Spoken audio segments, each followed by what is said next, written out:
Xin chào mọi người, tôi là Tiểu Đông. Hôm nay tôi sẽ dùng 15.000 chữ để kể cho mọi người nghe phim khoa học viễn tưởng Xâm lược mùa 1. Sinh vật ngoài hành tinh đáng sợ đã đến trái đất, toàn cầu đều bị sinh vật ngoài hành tinh xâm lược. Cả trái đất chìm trong tuyệt vọng. Con người trong thảm họa, ngay cả việc sinh tồn cơ bản cũng khó khăn. Và câu chuyện bắt đầu từ một sự cố ở vùng Ả Rập. Một ông lão chăn kiều trong sa mạc nhìn thấy sinh vật bí ẩn chạy về phía tây từ xa. Khi đối phương dần tiến đến gần, những con lạc đà phía sau ông như cảm nhận được nguy hiểm, lần lượt chạy tán loạn khắp nơi. Nhưng ông lão vẫn đứng yên tại chỗ, chờ đợi nguy hiểm đến. Cho đến khi sinh vật đó đến gần, ông mới phát hiện đó là một vật thể bí ẩn hình tam giác. Cùng với một đợt tấn công sóng âm cực lớn, ông lão lập tức bị chấn động văng ra xa. Đồng thời, tại một thị trấn nhỏ ở New York, Mỹ, cảnh sát trưởng Eisen sắp về hưu. Nhưng vào lúc sắp nghỉ hưu, ông nhận được một vụ mất tích. Cư dân thị trấn quả chết đã ăn trộm xe của một chủ trang trại. Eisen lập tức ra lệnh truy tìm hai người, nhưng lại nghe từ chủ trang trại hai người không hiểu sao đã biến mất. Tuy nhiên Son lại không cảm thấy đây là chuyện quá nghiêm trọng. Lúc này ông bỗng chú ý thấy cảnh tượng kỳ lạ trong cánh đồng lúa. Ông trèo lên ngọn hải đăng của trang trại để quan sát và phát hiện ở giữa cánh đồng lúa xuất hiện một hố sâu khổng lồ. Một đàn quạ bay lượn trên bầu trời. Thái Tôn và nữ cảnh sát đến vị trí hố sâu, phát hiện xe của chủ trang trại đỗ không xa. Chiếc xe đã bị hỏng hoàn toàn. Hai người đoán đây là do Khả Nhĩ và đồng bọn phá hoại rồi bỏ trốn khỏi hiện trường. Ngay lúc đó, một đàn quạ ào ạt lao về phía họ. May mắn Thái Tôn kịp kéo nữ cảnh sát nhảy ra khỏi xe mới thoát được một kiếp nạn. Sau đó Thái Tôn cùng nữ cảnh sát trước tiên hỏi thăm bạn bè của Khả Nhĩ, rồi tìm đến thẩm vấn bạn gái anh ta. Nhưng cả hai bên đều không biết tung tích của họ. Điều này khiến Thái Tôn cảm thấy rất đau đầu. Nhìn tâm trạng bất thường của anh ấy trên đường về, nữ cảnh sát hỏi Thái Tôn tại sao lại quá bận tâm về vụ án này. Lúc này mới biết thì ra trong lòng Thái Tôn luôn có một nút thắt. Vài chục năm trước, anh từng phụ trách một vụ mất tích. Tuy đã tìm được cô gái mất tích, nhưng 2 ngày sau, cô ấy đã qua đời vì một tai nạn. Từ chuyện đó đến nay, anh cho rằng sự nghiệp cảnh sát trưởng của mình chẳng có thành tựu gì, và những chuyện kỳ quái gặp phải hôm nay khiến anh cảm thấy có lẽ đây chính là sứ mệnh của mình. Đến tối, người dân trong thị trấn tổ chức một buổi lễ nghỉ hưu cho Thái Tôn. Nhưng trong buổi lễ, Thái Tôn tỏ ra rất buồn bã. Sau khi phát biểu, anh bỏ mọi người rời khỏi hội trường, rồi đến hố sâu ban ngày, muốn tìm kiếm Khả Nhĩ và người kia đang mất tích. Ngay lúc đó, cát dưới chân bỗng bắt đầu chuyển động. Thái Tôn nghĩ Khả Nhĩ và người kia bị chôn dưới đất, muốn đào cát lên.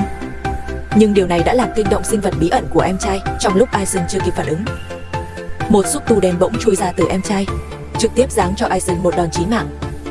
Khi ống kính chuyển lên trên, phía trên Eisen lại có một vật thể bay không xác định trong suốt.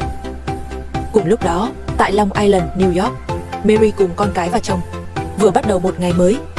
Dù cuộc sống của gia đình 4 người có vẻ yên bình, nhưng nguy hiểm cũng nhanh chóng ập đến. Khi bọn trẻ đến trường, không rõ vì lý do gì, tất cả học sinh đột nhiên bị chảy máu mũi. Chỉ có con trai Lu là không sao. Mary nghe tin liền vội vàng đến trường. Ở đây rất nhiều trẻ đang chảy máu mũi, hiện trường hỗn loạn. Sau khi tìm thấy Lu và con gái, cô được người phụ trách cho biết chỉ có Lu là không bị chảy máu mũi. Mary lo lắng nếu tiếp tục ở lại đây sẽ đe dọa đến tính mạng của bọn trẻ, nên đã đưa hai đứa con nhanh chóng rời khỏi trường, sau đó đến bệnh viện để điều trị.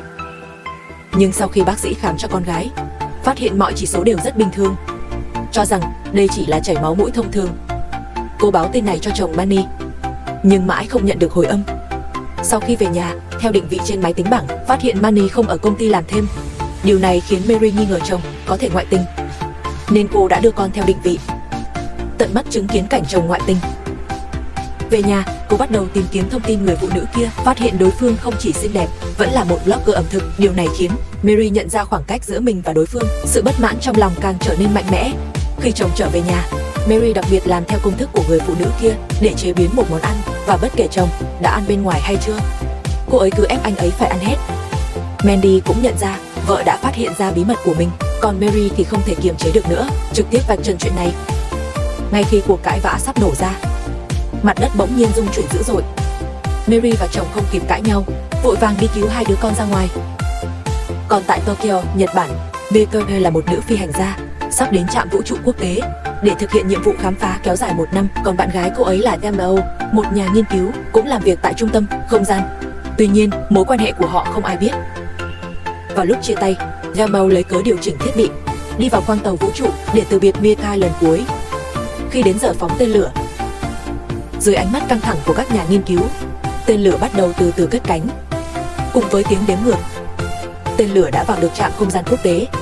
Tuy nhiên khi mọi người nghĩ rằng thử nghiệm sẽ tiếp tục suôn sẻ, thì tai nạn đã xảy ra. Con tàu vũ trụ chở Mirai không hiểu sao bỗng nhiên xảy ra rung lắc dữ dội. Ngay sau đó, khi thôn tỉnh chưa kịp phản ứng, tàu vũ trụ đột nhiên vỡ ra một lỗ hổng lớn. Lực va chạm mạnh mẽ thổi bay tất cả mọi người ra khỏi khoang tàu. Mặt khác, trận động đất ở thị trấn Mary nhanh chóng kết thúc. Họ nhìn ra ngoài qua cửa sổ, phát hiện bên ngoài đã trở thành một cảnh tượng hoang tàn. Manny bảo Mary đưa con xuống tầng hầm trú ẩn, còn anh ta thì ra ngoài xem xét tình hình. Có người cho rằng vụ nổ gây ra tất cả, cũng có người nghĩ là lốc xoáy đã phá hủy nơi này.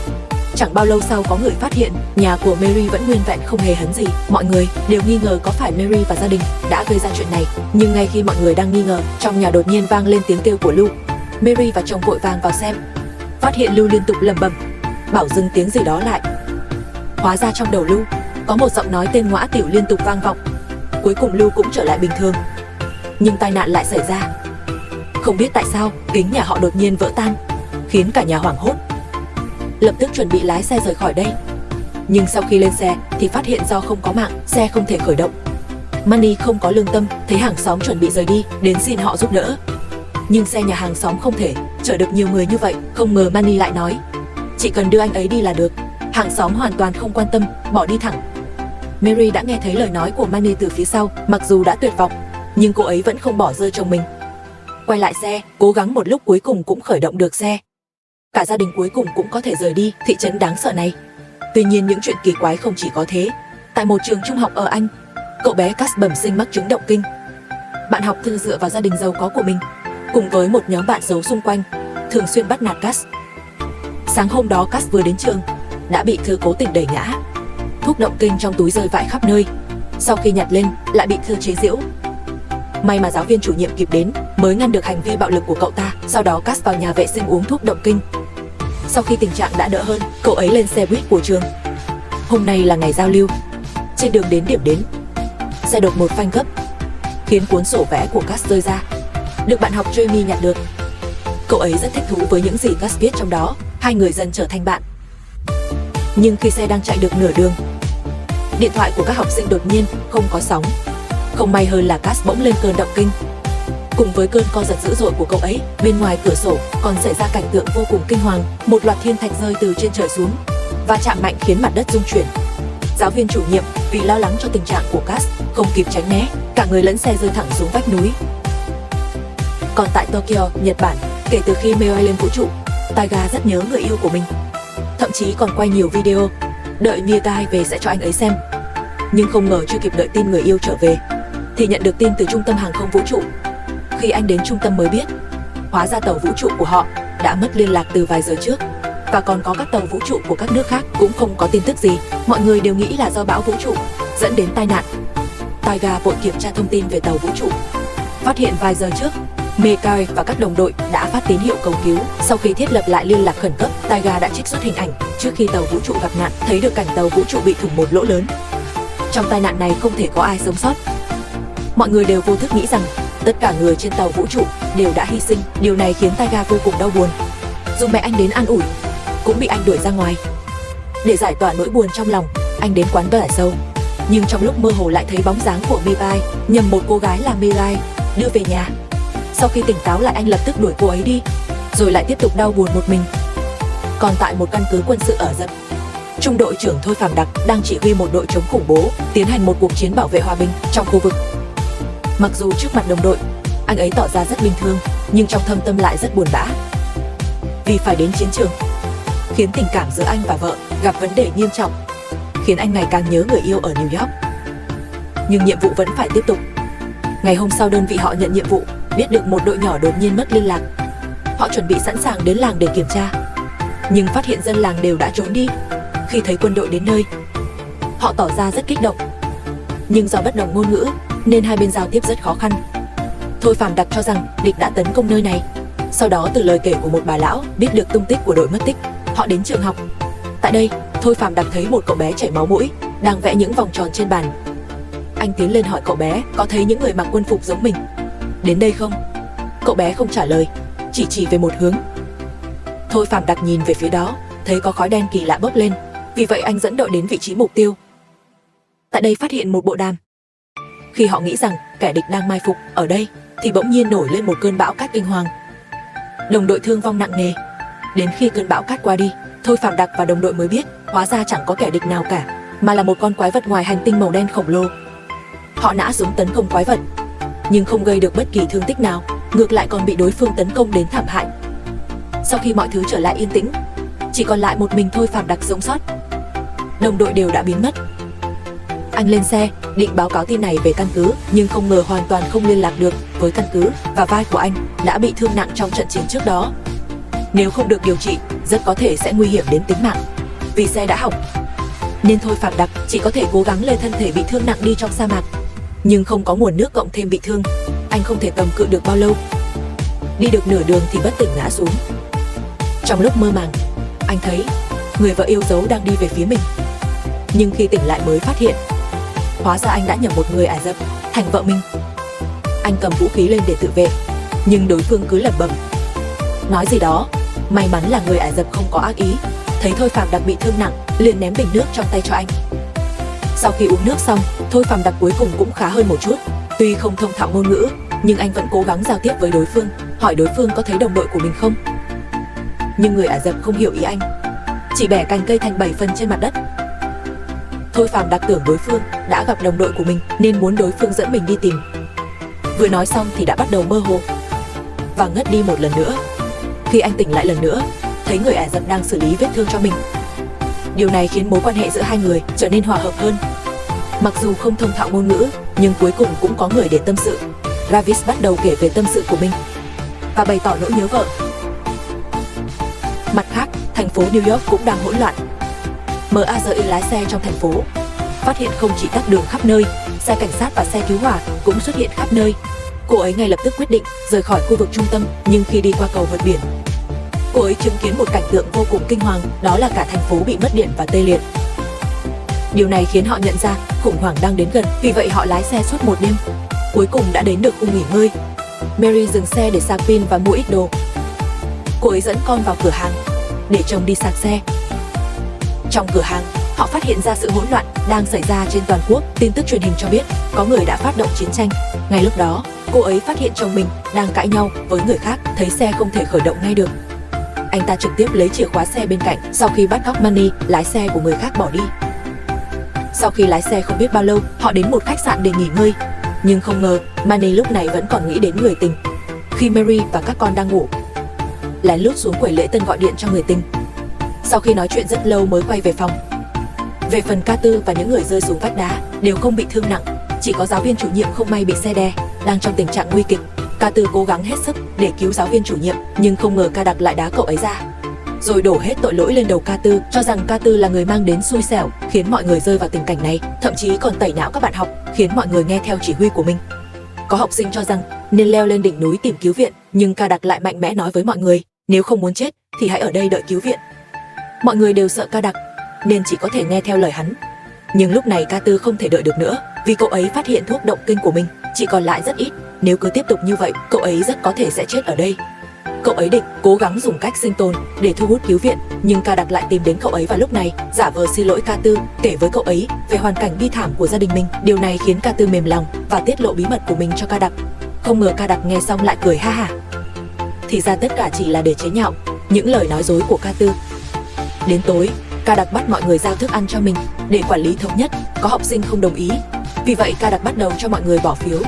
Hắn còn lợi dụng bí mật của Carter để ép cậu ấy đồng ý với mình. Điều này khiến Ca Đặc, sau khi nhận được sự ủng hộ của đa số, thành công trở thành thủ lĩnh của các bạn học, giành được quyền phân phối vật phẩm. Và khi mọi người đang nghỉ ngơi, từ thừa lúc không ai để ý, lén dập tắt đống lửa cầu cứu của Cass. Còn ở Nhật Bản, Taiga cho rằng vụ tai nạn tàu vũ trụ không phải ngẫu nhiên.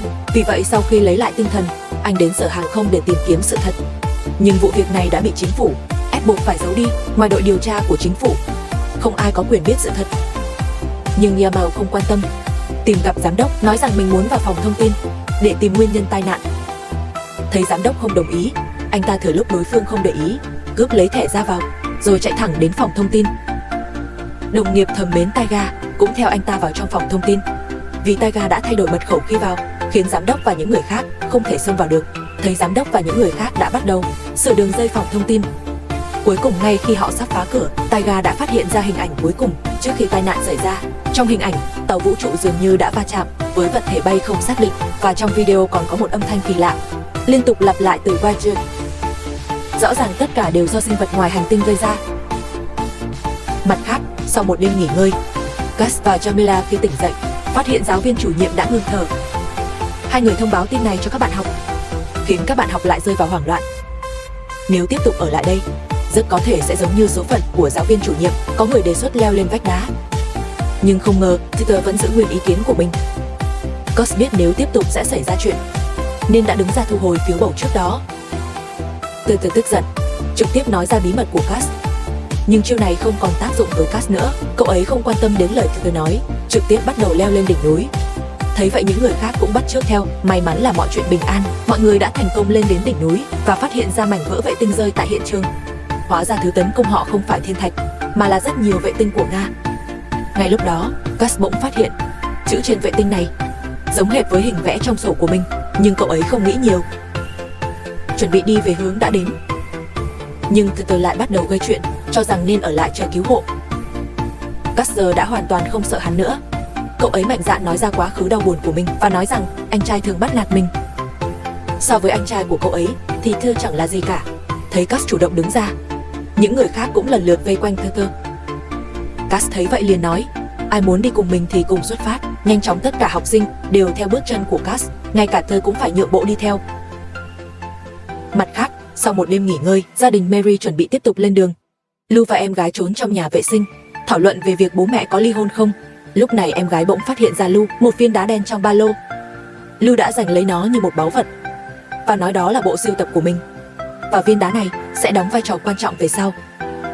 Sau khi cả gia đình thu dọn đồ đạc rời khách sạn, họ phát hiện có một đội quân đang chỉ huy mọi người sơ tán có trật tự. Khi chồng đi hỏi đường binh sĩ, Mary lén lấy điện thoại của chồng kiểm tra, phát hiện ra lý do chồng khóc lén sáng nay là vì bị người tình bỏ rơi. Điều khiến anh ta khó chấp nhận hơn là cô ấy phát hiện trong album của chồng, người tình đang mang thai con của chồng. Không chấp nhận được, cô ấy khóa cửa xe, định bỏ rơi chồng.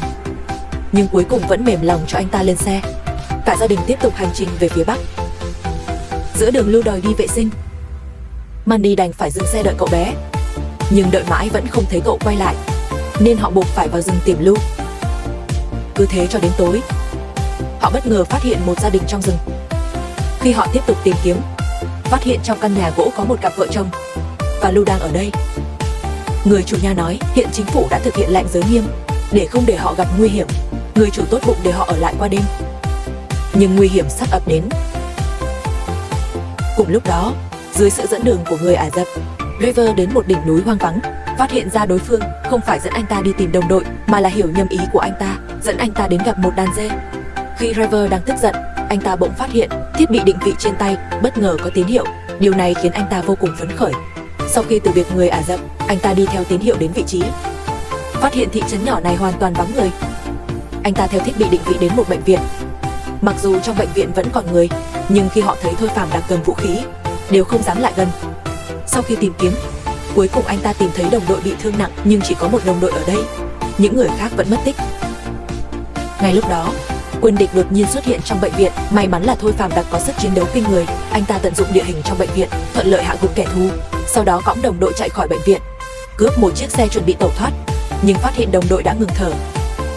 Anh ta không kịp đau buồn, chỉ có thể lập tức lái xe rời khỏi chiến trường. Còn tại cục hàng không Nhật Bản, Đại Hà bị bắt, đã nói những phỏng đoán của mình cho chủ nhiệm. Tuy nhiên chủ nhiệm vẫn một mực khẳng định đó chỉ là giáp vũ trụ thông thường. Anh ta đặt hy vọng vào đồng nghiệp. Ai ngờ đồng nghiệp vì an toàn lại đồng ý với lời chủ nhiệm. Còn chủ nhiệm cũng không làm khó Đại Hà, chỉ cảnh cáo anh ta không được vào đây điều tra nữa rồi thả Đại Hà đi. Mặc dù Đại Hà tức giận nhưng cũng đành chịu. Ngày hôm sau anh ta đến quê của thôn Tỉnh, gặp được cha của thôn Tỉnh. Người cha rất đau buồn về cái chết của con gái. Mặc dù Đại Hà nói dối mình là đồng nghiệp của thôn Tỉnh, nhưng cha vẫn đoán ra được mối quan hệ của hai người và bày tỏ rằng ông không phản đối việc con gái tìm kiếm bạn đời đồng giới. Điều này khiến ấn tượng của Đại Hà về cha thay đổi hoàn toàn. Sau đó anh đã kể cho cha nghe về phát hiện của mình trong phòng thông tin và cho ông nghe đoạn ghi âm từ vũ trụ. Còn cha của thôn Tỉnh, với tư cách là cựu kỹ sư vô tuyến của cục hàng không, nhanh chóng phát hiện ra điều bất thường. Sau khi điều chỉnh âm thanh của radio, phát hiện cát trong chậu bonsai bắt đầu rung động. Thấy vậy, cha quay sang hỏi Đại Hà, liệu trong sở hàng không có hệ thống âm thanh lớn hơn không? Muốn khuếch đại âm thanh để kiểm tra. Để tìm ra bí mật về âm thanh, Đại Hà liều lĩnh quay lại sở hàng không, tìm gặp chủ nhiệm, nói rằng muốn nói chuyện riêng. Thấy thái độ kiên quyết của Đại Hà, chủ nhiệm đã cho anh cơ hội này. Đại Hà nói âm thanh không thể truyền trong chân không, nhưng âm thanh đó lại được ghi lại. Điều này có nghĩa là bên trong tàu vũ trụ không phải là chân không, có thể thôn tỉnh và mọi người vẫn còn sống. Để khiến chủ nhiệm nói ra sự thật, anh đã thú nhận mối quan hệ giữa mình và thôn tỉnh và hỏi đối phương nếu vợ ông gặp nguy hiểm thì sẽ làm gì. Câu nói này đã chạm đến trái tim chủ nhiệm, vì vậy ông đã cho Đại Hà nghe một đoạn ghi âm khác và nói rằng nguồn âm thanh này đến từ vũ trụ và âm thanh không thể truyền trong chân không. Có thể làm được điều này có nghĩa rất có thể là do người ngoài hành tinh. Ngay lúc đó, chủ nhiệm đột nhiên nhận được một cuộc gọi. Được biết do Nhật Bản hợp tác với Mỹ, hiện tại Mỹ đang chuẩn bị tiếp quản vụ việc này. Nếu để Mỹ tiếp quản thành công thì Đại Hòa sẽ không còn cách nào tiếp cận thông tin liên quan. Tuy chủ nhiệm không thể giúp, nhưng ông ấy đã nói nếu Đại Hà lấy trộm thẻ thông hành của ông rồi tự mình đi điều tra thì ông cũng đành bó tay. Nói xong liền đưa thẻ thông hành cho Đại Hà, bảo Đại Hà nhất định phải cố gắng tìm ra sự thật. Trong khi đó, sau một đêm ở nhà Mary, chủ nhà nói rằng vì thiếu vật tư trong nhà, hy vọng một trong số họ có thể cùng ra ngoài tìm kiếm vật tư, nhưng vì tình hình bên ngoài rất hỗn loạn nên có thể gặp nguy hiểm. Bunny vì sợ hãi nên đã chọn trốn trong nhà, còn Mary vì các con đã tự nguyện. Cô ấy từ biệt các con rồi đến thị trấn, không ngờ lại gặp một nhóm lính. Binh lính lo lắng Mary có vấn đề về sức khỏe nên muốn đưa Mary đi kiểm tra. Mary để tránh rắc rối đã nói dối mình là bác sĩ, nhưng không ngờ đối phương nghe Mary nói vậy đã trực tiếp đưa cô lên một chiếc xe quân sự và nói rằng họ đang rất cần bác sĩ. Vì vậy để đảm bảo an toàn, Mary đành phải lên xe và trên xe đã gặp bác sĩ David. Sau đó dưới sự dẫn dắt, Mary đã đến một căn cứ y tế tạm thời. Tuy Mary tốt nghiệp trường y nhưng hoàn toàn không có kinh nghiệm thực tế. Cô ấy lơ ngơ đi lại trong căn cứ. Đúng lúc David nhìn thấy cô, bảo cô giúp khâu vết thương cho một bệnh nhân. Nhìn cảnh này, Mary vẫn chưa động tay. Ngay lúc đó, anh ấy phát hiện trong vết thương của bệnh nhân có một vật thể màu đen lạ. Sau khi lấy nó ra, phát hiện đó là một con côn trùng màu đen. Hành động này khiến David phải nhìn cô ấy bằng con mắt khác. Nếu không phải nhờ sự tỉ mỉ của Mary, con côn trùng này rất có thể sẽ ở lại trong cơ thể bệnh nhân, gây nguy hiểm đến tính mạng. Sau khi làm xong tất cả, Mary tưởng rằng cuối cùng có thể về nhà, nhưng không ngờ binh sĩ lại nói trên đường cao tốc vẫn còn rất nhiều người bị thương nên cần phải chuyển địa điểm ngay lập tức. Đúng lúc đó David tìm thấy Mary, nói rằng cần sự giúp đỡ của cô ấy. Mary cũng đang rất hoang mang, cứ thế đi theo đại đội, tiếp tục đến địa điểm tiếp theo. Mặt khác, sau một chặng đường đi bộ, bọn trẻ nhìn thấy một chiếc xe tải bị bỏ hoang bên đường, trên xe chở đầy thức ăn. Bọn trẻ đói lả, lập tức cảm thấy được cứu, nhưng chỉ có Cass thắc mắc tài xế đã đi đâu. Jamie ra cho rằng người đó có thể đã chạy trốn khỏi đây, nhưng Cass lại phát hiện trên ghế xe một vết rách nghi do móng vuốt gây ra. Và trong vết rách đó, thậm chí còn có vật thể đen kỳ lạ đạt được quặn hận. Khi ngón tay của Cass di chuyển, vật thể đó cũng di chuyển theo. Cậu ấy không nói chuyện này với những người khác, mà gọi bạn học biết sửa máy móc. Camille đến sửa radio.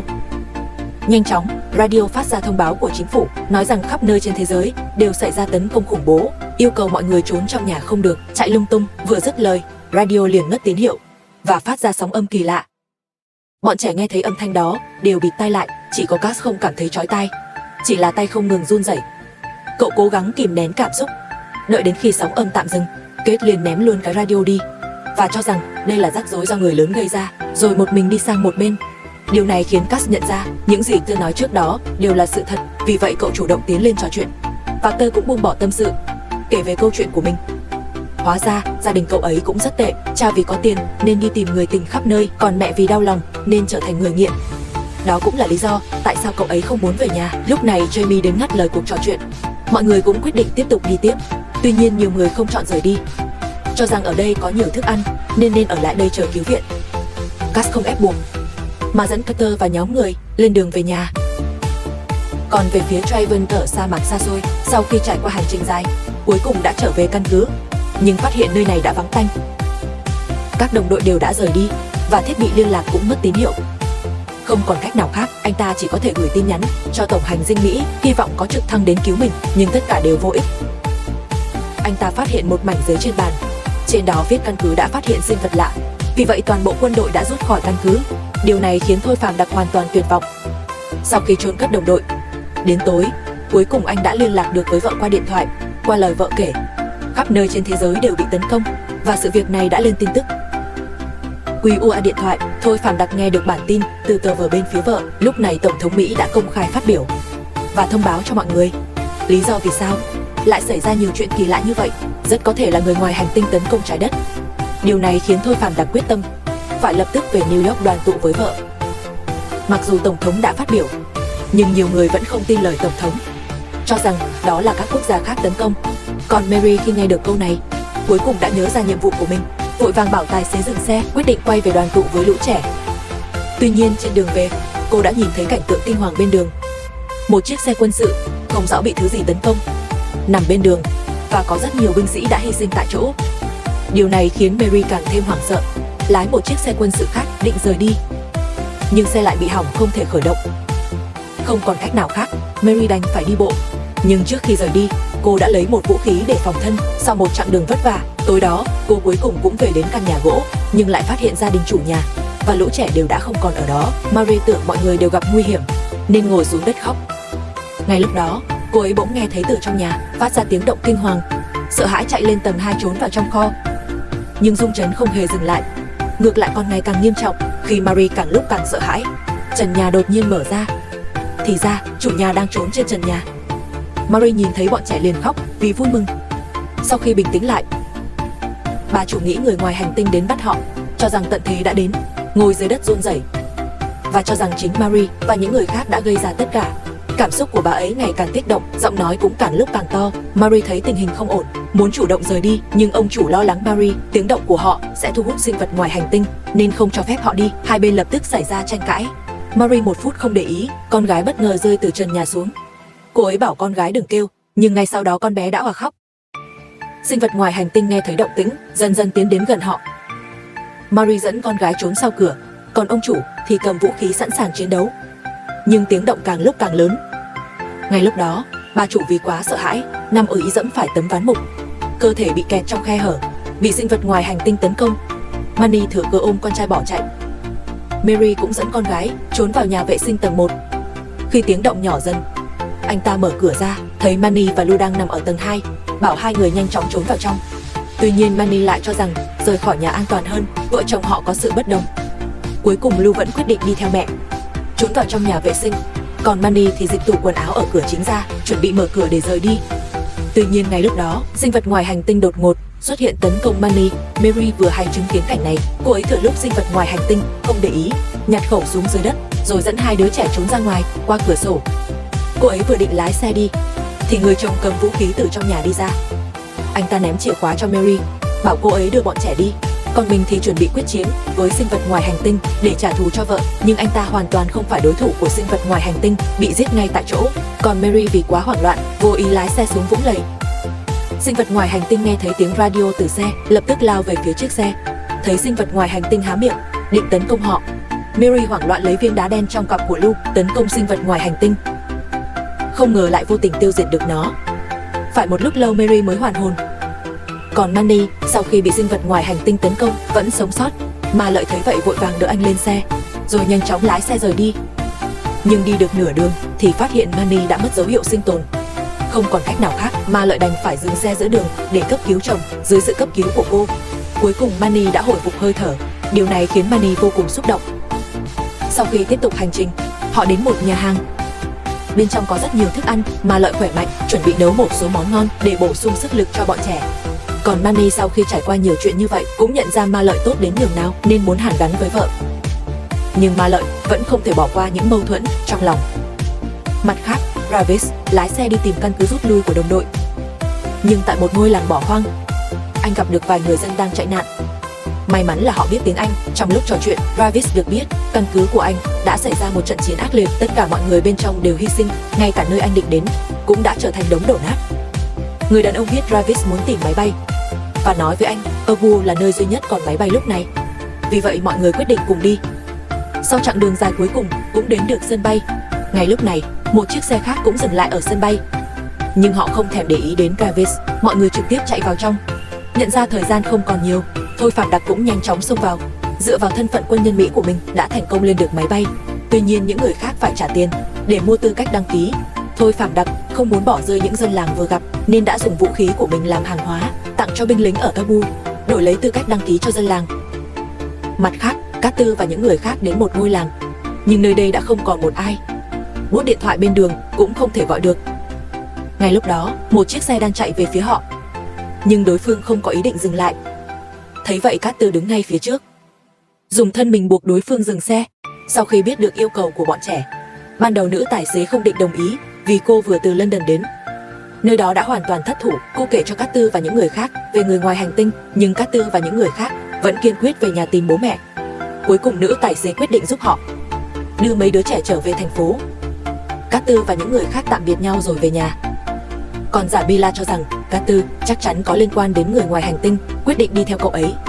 Tuy nhiên giữa đường lại gặp phải một sinh vật ngoài hành tinh đáng sợ. May mắn là hai đứa trẻ đã kịp thời trốn đi nên không bị sinh vật ngoài hành tinh phát hiện. Sau khi đối phương rời đi, hai đứa trẻ nắm tay nhau, nhanh chóng chạy về hướng nhà mình. Còn tại khu vực Tokyo, Nhật Bản, Đại Hà cùng đồng nghiệp và cha của Tôn Cẩm đến trạm giám sát và lợi dụng danh nghĩa của chủ nhiệm để tạo cho mình một thân phận mới. Sau khi qua trạm kiểm soát thuận lợi, anh ta đi vào bên trong trạm giám sát, tuyên bố rằng mình sẽ nắm quyền chỉ huy mọi hoạt động, sau đó bắt đầu giám sát bản ghi âm trước đó. Nhưng dù kiểm tra thế nào, nhân viên nghiên cứu đều cho rằng đó là tiếng ồn từ vệ tinh, nhưng Đại Hà không tin, bảo họ phát âm thanh qua loa. Sau khi lắng nghe kỹ, anh ta cho rằng những âm thanh vô số đó sở dĩ cùng cộng hưởng rất có thể đến từ cùng một chủ thể. Cũng chính là những âm thanh này là do sinh vật ngoài hành tinh chỉ đạo ý thức tổ ong. Họ cần tìm trong tổ ong tín hiệu cầu cứu từ phi thuyền. Vì thế mọi người bắt đầu nghiên cứu suốt đêm, nhưng không có kết quả gì. Mọi người cho rằng tín hiệu đó đáng lẽ đã biến mất. Đại Hà không tin vận xui, tự mình kiểm tra và phát hiện một dao động bất thường riêng lẻ. Sau khi phát nó ra, phát hiện đây thực sự là tín hiệu cầu cứu từ phi thuyền. Tuy nhiên chưa kịp phát âm thanh, một nhóm nhân viên của cục hàng không đã xông vào, trực tiếp bắt Đại Hà ra ngoài. Và tất cả mọi người cũng bị đuổi ra khỏi phòng thí nghiệm, hy vọng sắp xuất hiện lại một lần nữa tan biến. Mặt khác, sau khi Mary dẫn gia đình ăn no, cô ấy lái xe đưa họ đến khu an toàn mà quân đội định đến trước đó. Ở đây cô ấy gặp David và kể cho anh ta về việc Manny bị thương, nhờ anh ta giúp xử lý vết thương cho Manny. Sau đó, một bác sĩ tên Mary, quân nhân đã sắp xếp cho anh và các con một phòng riêng để nghỉ ngơi. Anh ngồi xuống sàn cùng các con, cuối cùng cũng thả lỏng được tinh thần. Tuy nhiên, bên kia, Trevor không được may mắn như vậy. Anh đi máy bay quân sự, vất vả lắm mới đến được London. Nhưng không ngờ, quân đội London không muốn đưa anh đến New York, bởi vì hiện tại, giao thông toàn thành phố đã tê liệt, nên những máy bay còn lại chỉ dùng để vận chuyển hàng hóa và cứu người. Họ không dám mạo hiểm đưa ai đến Mỹ. Dù Trevor nói thế nào, viên chỉ huy vẫn không lay chuyển. Thấy anh tha thiết muốn về nhà, họ để Trevor tự tìm cách. Thấy vậy, Trevor cũng nhận ra mọi thứ chỉ có thể trông cậy vào bản thân. Vì thế anh rời khỏi căn cứ không quân. Nhưng cảnh tượng trên đường khiến anh kinh ngạc. Khắp nơi đều là đống đổ nát, đường phố vắng tanh, con đường phía trước bị chặn bởi chướng ngại vật. Không còn cách nào khác, Trevor đành phải đi bộ. Khi đi đến một ngọn đồi, anh nhìn xuống toàn bộ thành phố. Cảnh tượng tồi tệ này khiến anh càng thêm hoảng sợ. Đúng lúc đó, một bốt điện thoại thu hút sự chú ý của anh. Anh thử vài lần, cuối cùng cũng gọi được cho vợ, nhưng chỉ nghe được tin nhắn thoại của vợ. Trong tin nhắn thoại, vợ bày tỏ nỗi nhớ và lo lắng cho Travis, khiến Travis càng thêm cảm thấy có lỗi và không biết phải đi đâu về đâu. Để giải tỏa nỗi buồn trong lòng, anh ta đến một quán bar vắng vẻ, mượn rượu giải sâu, tình cờ gặp Cass và Jamila đang tìm kiếm sự giúp đỡ. Hóa ra khi Cass và Jamila trở về nhà, họ đã chứng kiến cảnh tượng không muốn thấy nhất. Mẹ của Cass đã hy sinh trong tai nạn này, và khắp phòng đều có chất bí ẩn màu đen. Điều này giống với dấu vết mà sinh vật ngoài hành tinh để lại trên đường. Rõ ràng tất cả là do người ngoài hành tinh gây ra. Cass ôm chặt lấy Jamila, rồi kể cho Jamila về thân thế của mình và thú nhận rằng mình có khả năng nhận tín hiệu ngoài hành tinh. Và lý do cậu bị động kinh là do đang nhận tín hiệu từ người ngoài hành tinh. Cậu quyết định kiềm chế các triệu chứng động kinh và dùng khả năng này để giúp đỡ loài người. Vì vậy hai đứa trẻ lại lên đường, chuẩn bị đến bệnh viện. Nhưng trên đường đi họ gặp phải cuộc chiến giữa quân đội và sinh vật ngoài hành tinh, nên mới chạy vào quán và gặp Troy Van. Cass kể cho Troy Van về việc mình có thể nhận tín hiệu ngoài hành tinh, nhưng làm sao Troy Van có thể tin chuyện phi thực tế như vậy. Thấy vậy, Jamila trực tiếp đưa sổ vẽ của Cass cho Troy Van. Troy Van vừa mở ra lướt qua, đã thấy cảnh mình ở sa mạc Ả Rập gặp phải quái vật ngoài hành tinh. Sau khi hỏi thì biết được đây là bức vẽ Cass đã vẽ 3-4 ngày trước. Điều này khiến anh ấy nhận ra sự nghiêm trọng của vấn đề, nên đã đưa hai đứa trẻ đến bệnh viện ngay lập tức. Cách đánh bại người ngoài hành tinh dường như đã ở ngay trước mắt. Còn Mary thì cũng gặp phải chuyện kỳ lạ.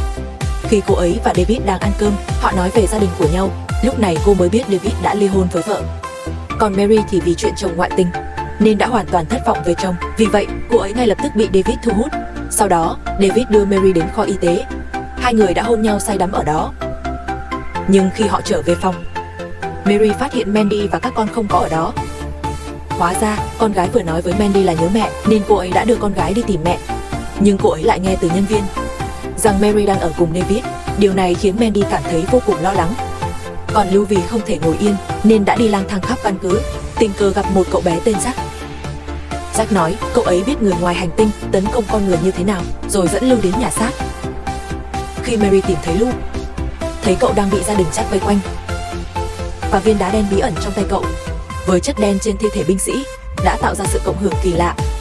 Đồng thời, Đại Hà bị bắt đã cầu xin binh sĩ canh gác, hy vọng đối phương thả anh ta đi, nhưng không ngờ binh sĩ không hề dao động. Đúng lúc anh ta đang bế tắc, chủ nhiệm đột nhiên đẩy cửa bước vào. Hóa ra sau khi họ hợp tác với Mỹ, đã xác định được tọa độ cố định của người ngoài hành tinh, phát hiện ra họ đang ở trên quỹ đạo địa tĩnh của trái đất. Vì vậy, họ hiện cần sự giúp đỡ của Đại Hà để liên lạc với người ngoài hành tinh. Nhưng Đại Hà lại đưa ra điều kiện, yêu cầu được chỉ huy nhóm liên lạc. Giám đốc đành phải nói dối rằng hệ thống đã bị Đại Hà cài đặt chương trình khóa. Nếu dựa vào họ, sẽ mất 6 tiếng để giải mã. Chỉ huy quân đội Mỹ Văn Ngôn lập tức đồng ý với yêu cầu của Đại Hà. Sau khi đến phòng thí nghiệm, Đại Hà lập tức bắt đầu thao tác, nhanh chóng nhận được tín hiệu từ người ngoài hành tinh. Nhưng những người có mặt hoàn toàn không thể giải mã thông điệp của người ngoài hành tinh. Ngay cả những nhà ngôn ngữ học cũng bó tay trong lúc này. Đại Hà tranh thủ từng giây từng phút, muốn dựa vào công nghệ hiện có để tạo ra phần mềm giải mã ngôn ngữ ngoài hành tinh. Nhưng với công nghệ mạng hiện tại, hoàn toàn không thể giải mã ngôn ngữ ngoài hành tinh. Bất đắc dĩ Đại Hà phải dùng cách khác. Vì người ngoài hành tinh đã gặp thôn tỉnh nên anh tìm đột phá từ thôn tỉnh. Anh gửi hàng nghìn video và hình ảnh về thôn tỉnh, cờ hờ ở người ngoài hành tinh. Tuy nhiên, mọi người đều cho rằng cách này quá trẻ con. Nhưng chính cách làm có vẻ ngây thơ này lại thu hút được phản hồi từ đối phương. Trong phòng thí nghiệm yên tĩnh, bỗng vang lên âm thanh từ người ngoài hành tinh. Chỉ có 2 từ được phát đi phát lại, và đó rõ ràng là giọng của thôn tỉnh. Đại Hà vui mừng khôn xiết. Suy nghĩ của anh quay về thời điểm mới quen biết thôn tỉnh. Lúc đó, thôn tỉnh đã ví Đại Hà mới quen như vũ trụ. Những lời ngọt ngào đã chiếm được trái tim của Đại Hà. Hai người cũng vì thế mà đến với nhau. Và điều không thể ngờ là thôn tỉnh mặc bộ đồ phi hành gia trong không gian đã tỉnh dậy trong vũ trụ. Chính âm thanh phát ra từ tàu vũ trụ đã đánh thức anh ấy, vô thức thốt lên 2 chữ ngõa tiểu. Vì thế Đại Hà vội vàng chạy đến phòng thông tin liên lạc và liên lạc với thôn tỉnh. Đại Hà liên tục kêu cứu và yêu cầu phía trái đất đừng tấn công cô ấy. Nhưng binh lính Mỹ nghi ngờ đối phương không phải là Đại Hà. Rất có thể người ngoài hành tinh đã giả mạo giọng nói của Đại Hà để liên lạc với họ. Đúng lúc giọng nói của Đại Hà đã tiết lộ vị trí cho họ. Vì vậy binh lính đã quyết định ngay lập tức sử dụng vũ khí hạt nhân để tấn công. Tuy nhiên họ vẫn cho Đại Hà 1 giờ. Nếu trong 1 giờ này Đại Hà không thể khiến đối phương ngừng tấn công thì họ sẽ thực hiện biện pháp cuối cùng. Các nhà nghiên cứu khác cũng cho rằng lời của binh lính là đúng. Thông qua sóng âm phát ra từ thôn tỉnh, họ phát hiện đây là một giọng nói tổng hợp. Ngay cả cha của thôn tỉnh cũng đồng ý với ý kiến này. Vì thế họ đã trực tiếp ngắt liên lạc. Đại Hà tức giận chạy ra chất vấn họ tại sao lại làm vậy. Nhưng từ miệng họ biết được đó không phải là thôn tỉnh.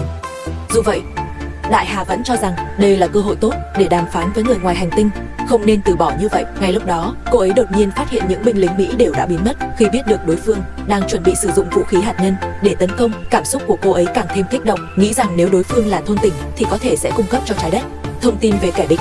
Nhưng vấn đề quan trọng nhất hiện giờ là làm sao chứng minh anh ta chính là thôn tỉnh. May mắn là Đại Hòa có cách phân biệt.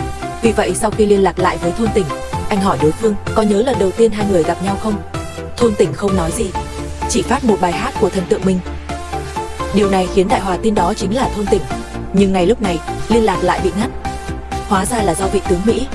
Đại Hòa xông vào văn phòng chất vấn đối phương, nhưng vị tướng lại cho rằng hành động của Đại Hòa không có ý nghĩa, bởi vì sự an toàn của trái đất họ buộc phải sử dụng vũ khí hạt nhân để tấn công người ngoài hành tinh.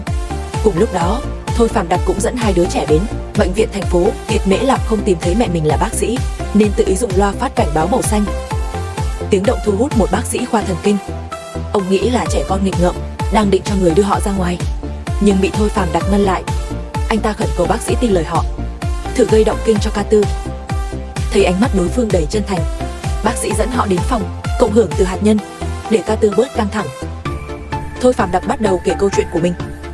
Hóa ra anh và vợ cũng có một đứa con, nhưng con bị bệnh nan y bẩm sinh, dẫn đến mất sớm sau khi sinh không lâu. Anh ấy không chịu nổi đả kích nên mới ra chiến trường. Đây cũng là nguyên nhân chính khiến mối quan hệ với vợ xấu đi của anh ấy. Sau đó Khi thiết bị được kích hoạt, cơ thể của Cass bắt đầu co giật và trong não bắt đầu hiện lên những hình ảnh kỳ lạ.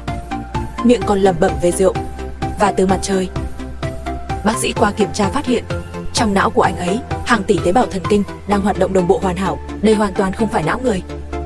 Driven cũng nhận ra những gì Cass đang thấy lúc này có lẽ chính là những hình ảnh người ngoài hành tinh nhìn thấy, vì các tế bào thần kinh của Cass bắt đầu hoạt động khiến nhiều sinh vật ngoài hành tinh bị thu hút, tấn công về phía bệnh viện. Sau khi trở lại bình thường, Cass lập tức báo tin này cho Driven. Hai người vội vàng ra ngoài tìm Jamila và nhờ vào siêu năng lực của Cass, họ trốn vào cầu thang rồi liên tục trốn tránh sự truy đuổi của sinh vật ngoài hành tinh. Trong lúc đó, họ nhìn thấy cảnh tượng thảm khốc bên ngoài cửa kính và Cass thông qua siêu năng lực biết được sinh vật ngoài hành tinh đến để tiêu diệt anh ấy. Để bảo vệ Cass, Driven thì hút hai đứa trẻ trong phòng, còn mình thì ra ngoài chiến đấu với sinh vật ngoài hành tinh, nhưng súng ngắn không thể gây tổn thương cho chúng. Cuối cùng Cass lại lên cơn động kinh, mới xâm nhập được vào ý thức của chúng, khiến chúng ngừng tấn công. Mặt khác, gia đình Mary được quân đội coi trọng, viên đá đen trong tay họ là vũ khí tất sát đối phó với sinh vật ngoài hành tinh. Vì vậy, để bảo vệ họ, một đội nhỏ quyết định hộ tống họ đến lầu 5 góc. Tuy nhiên, viên đá đen này nhanh chóng bị những kẻ xấu để mắt tới. Trên đường đi, họ bị phục kích bởi nhóm vũ trang, xe bị lật nhào. Nhân lúc quân đội đang giao chiến với kẻ địch, cả gia đình họ chạy trốn vào rừng. Nhưng vì trong quân đội có kẻ phản bội, khiến những tên vũ trang đó nhanh chóng đuổi theo vào rừng. Để bảo vệ Mary và bọn trẻ, Manny đã thức tỉnh lương tâm, quyết định dùng bản thân để thu hút sự chú ý của kẻ địch. Anh bảo Mary dẫn bọn trẻ chạy trốn, còn mình thì thu hút sự chú ý của kẻ đuổi theo và bắt đầu dẫn dụ họ đi lung tung. Bọn đuổi theo nhanh chóng phát hiện điều bất thường, giơ vũ khí đe dọa Manny, bắt khai thật. Thấy vậy, Manny từ bỏ hy vọng sống, hét lớn bảo Mary và những người khác chạy đi, rồi hy sinh dưới vũ khí của kẻ đuổi theo. Nhưng trên đường chạy trốn, Mary và những người khác vô tình đến một nơi đầy rẫy những chất đen. May mắn có viên đá đen giúp đỡ, họ mới vượt qua được. Và đúng lúc này, bầu trời khắp nơi trên thế giới xuất hiện ánh sáng trắng chói lòa. Đó là vũ khí hạt nhân mà phía Mỹ phóng ra. Có lẽ do cuộc tấn công của phía Mỹ có tác dụng, sinh vật ngoài hành tinh khắp thế giới lập tức mất đi sự sống, còn Cass ở trong bệnh viện cũng đột nhiên ngất xỉu, dù gọi thế nào cũng không tỉnh lại. Cuộc chiến giữa người ngoài hành tinh và loài người dường như đã kết thúc như vậy. Khắp nơi trên thế giới bắt đầu đưa tin về chiến thắng. Mọi người hân hoan vui mừng, có vẻ như Cass là người duy nhất phải hy sinh. Sau khi được kiểm tra, phát hiện tế bào não bị chết hàng loạt đã trở thành người thực vật, chỉ có thể duy trì sự sống nhờ máy thở. Khi Trevor chứng kiến cảnh này, vết thương lòng lại một lần nữa bị vạch ra. Anh chọn cách trốn tránh. Jamila đuổi theo chất vấn anh, nhưng anh cho rằng vũ khí hạt nhân đã đánh bại người ngoài hành tinh, chứ không phải công của Cass. Sở dĩ cậu ấy như vậy là do động kinh. Bản thân anh cũng không thể cứu cậu ấy. Anh bảo Jamila đi tìm mẹ cô ấy. Jamila đưa cho anh cuốn sổ vẽ của Cass, hy vọng anh đừng quên Cass.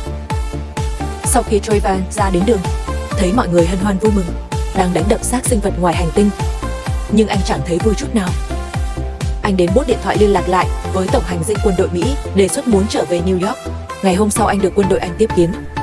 Họ định hỏi Trevor làm sao sống sót ở dập và trở về đây được, liệu có biết mục đích của sinh vật ngoài hành tinh, có phải chúng muốn chiếm đóng trái đất không? Nhưng Trevor không muốn nói thêm lời nào, nói rằng họ đã đoán được câu trả lời nên không cần phải hỏi anh nữa.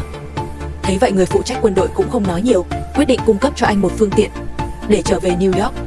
Sau chuyến bay dài, Trevor cuối cùng đã về đến quê nhà. Anh hồi hộp trở về nhà, nhưng không thấy bóng dáng vợ đâu. May mắn là vợ anh nhanh chóng trở về nhà. Hai người lâu ngày không gặp ôm chặt lấy nhau, tâm sự nỗi nhớ nhung. Thôi Phàm Đặc cũng nhận ra tầm quan trọng của gia đình, quyết định rời khỏi quân đội, tìm một công việc để ở bên cạnh vợ. Trong khi mọi chuyện của Thôi Phàm Đặc đang dần tốt lên, thì Cass được thông báo đã chết. Vì không còn cha mẹ, cộng với tế bào não chết hàng loạt, nên sau khi Jamie ra từ biệt cậu ấy lần cuối, nhân viên y tế đã tháo mặt nạ oxy của Cass. Còn Jamie cũng đã tìm thấy mẹ mình trong bệnh viện, đoàn tụ thành công với gia đình. Mặt khác, Mary dẫn các con vào rừng, đã trốn thoát thành công. Thấy xung quanh tạm thời an toàn, cô ấy nói với hai đứa trẻ rằng cha chúng đã hy sinh. Đến nước này, buồn cũng vô ích. Cô lo lắng quân nổi dậy sẽ quay lại, nên dẫn hai đứa trẻ đi sâu vào trong, tìm thấy một ngôi nhà bỏ hoang. Trong lúc nghỉ ngơi, lưu thấy tin tức trên tờ vờ cho rằng họ nên về nhà. Nhưng Mary lại nghĩ họ không thể về, nên tiếp tục ở lại đây để sống sót. Vì trong đầu có một giọng nói bảo cô không thể tin tưởng chính phủ. Trực giác mách bảo cô người ngoài hành tinh có thể sẽ quay lại. Điều này khiến Lưu rất bất mãn, vì mẹ không chỉ bỏ rơi cha, giờ còn không cho cậu về nhà. Ngày hôm sau, Mary dẫn các con vào rừng, tổ chức một đám tang nhỏ cho Manny. Lạc Khắc im lặng không nói gì. Cô ấy dường như đã trưởng thành hơn rất nhiều. Sau khi Mary và em gái trở về nhà, cô ấy một mình đến bên ngôi mộ, rồi ném viên đá đen về phía xa. Nhưng không ngờ, lúc này trên bầu trời bỗng xuất hiện ánh sáng xanh. Cô nhớ lại lời mẹ dặn, vội vàng nhặt viên đá đen lên, phát hiện chất đen trên đó vẫn đang chuyển động chậm rãi, như thể đang truyền đi một tín hiệu bí ẩn nào đó. Marie đang du con gái ngủ cũng cảm nhận được điều gì đó, đột nhiên ngồi dậy, khuôn mặt đầy vẻ kinh hoàng. Còn Đại Hà đã mất đi người yêu, để chữa lành vết thương trong lòng, quyết định mang theo đồ của thôn tỉnh rời khỏi quê hương, đi xem thế giới bên ngoài.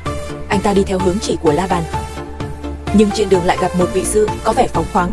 Không ngờ đối phương không chỉ hút thuốc mà còn uống rượu, hoàn toàn không có vẻ gì là một nhà sư. Ông ta mời Đại Hà về nhà trò chuyện. Thì ra sư phụ của nhà sư vì niềm tin ở lại chùa dẫn đến chết đói. Những tăng nhân khác cũng chọn cách rời khỏi chùa. Ông ta cũng ngộ ra đạo lý và quyết định tận hưởng cuộc sống. Sau khi biết được câu chuyện của Đại Hà, nhà sư khuyên anh ta xuất gia để buông bỏ quá khứ.